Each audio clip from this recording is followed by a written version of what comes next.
Abraham Lincoln, he said the following. Look at this principle. He said, stand by a man when he's right and part with him when he's wrong. That's very different from this America right or wrong. Stand by him when he's right and turn your back on him when he goes wrong and insists in being in the wrong. Our allegiance is to the truth. Can you see in this principle? You stand by the truth. Okay? So if something is wrong, turn your back on it. That has nothing to do with us. So this America right or wrong, that has nothing to do with the American heritage.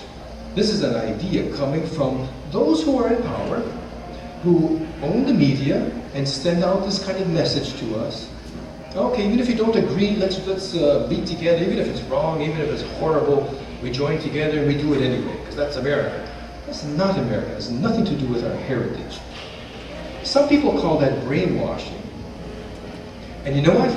If you want to know exactly where we're being brainwashed, where we're being misguided, it's just to know what are the ideas and principles of the founding fathers and measure that against their ideas, and you'll know what is incorrect, what is throwing us askew. Evil is evil, but consciousness of evil is good. Okay, if you have consciousness of the things that are wrong, that are horrible, then you can deal with that. You can change it or avoid it and go to the good. If you're not even aware of something that's wrong, how can you solve it? As the Reverend Martin Luther King said, there is no great social gain without individual pain. What is this that I can't live here on this earth, the purpose for which I'm to do here? If somebody is inhibiting me from doing that or preventing me from doing that, what is this? This has to be solved. Oh, Adams. And look at number 3 here. He gave much value to education and moral responsibility. It's quite moral in the sense of what is honest, what is right, what is correct, as opposed to what is false. The question of ethics.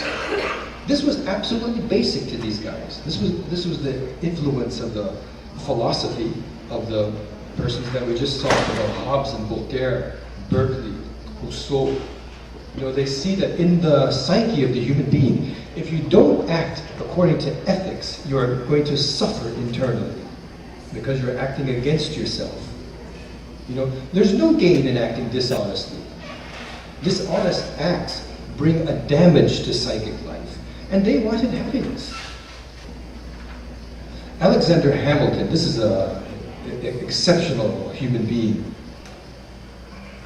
Look at number 2. Look at this. Men who flatter the people end up being dictators.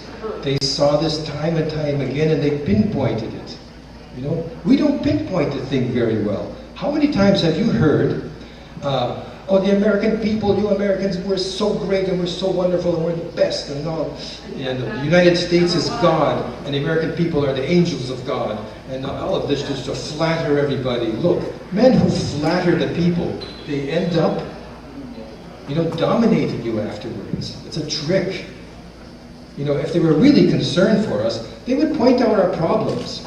Okay, look, the American spirit is a wonderful thing, but we're doing some things that are not so good. They don't speak the truth. And look, these guys, they had that perception. We have to get their perception back. These ideals of the founding fathers of our country was fantastic. All countries should use this because it's universal. Look at this one. This is the reality these guys were experiencing and passing on to this. Number 4.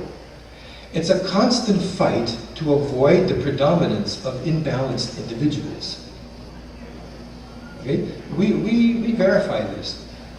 Many very imbalanced individuals want power, and they'll do anything to get themselves in a position of power. We have to be aware of that. We have to deal with these guys if you want liberty. And I believe, it's not a belief, I'm sure that if more Americans have a better contact with this, you identify with it. Do you identify with this as being something in reality? Absolutely, yes, absolutely. You know, absolutely. It's just that it's not so clear to us. We need scientists like Norberto Campi for it to put it clearly, the reality of the thing. So then this helps a lot. You know, we can see better what's going on. You know, they think the wealth is the money.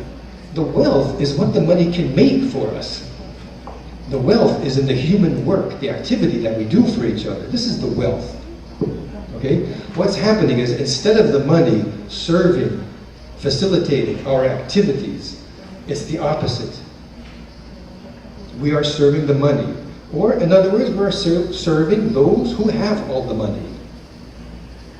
Okay? So we see that this is a problem. We have an accumulation of enormous amounts of money that is creating a dominant, perpetual dominant class of people. It's exactly what the founding fathers are telling us you have to avoid. Okay? Listen to the founding fathers. They're telling us you've got to avoid this. You know, there's a difference between speculative market and the real economy. The real economy is the agriculture, the industry, the work that we do for each other. This is the work. This is the real economy. The speculative market, making money with money, that's another thing. If that collapses, okay, if it collapses, that's good for the real economy. Okay? Much of that will just disappear because it's just on paper. And the rest of it that's real will come into the real economy. It'll come to us. So you can be assured that when the speculative market collapses, it will be better for us.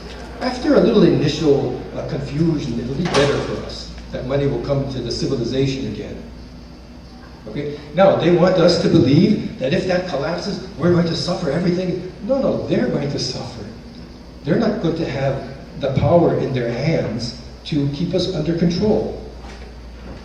Okay? Now, this is absolutely a historic point in the United States of America right now.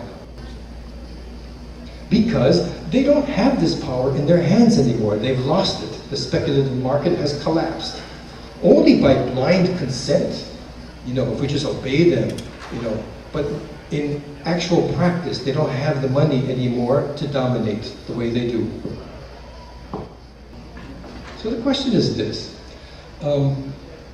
If the sleeping tiger, if this generation of what we call the sleeping tiger has not died in its sleep, the time to wake up is now.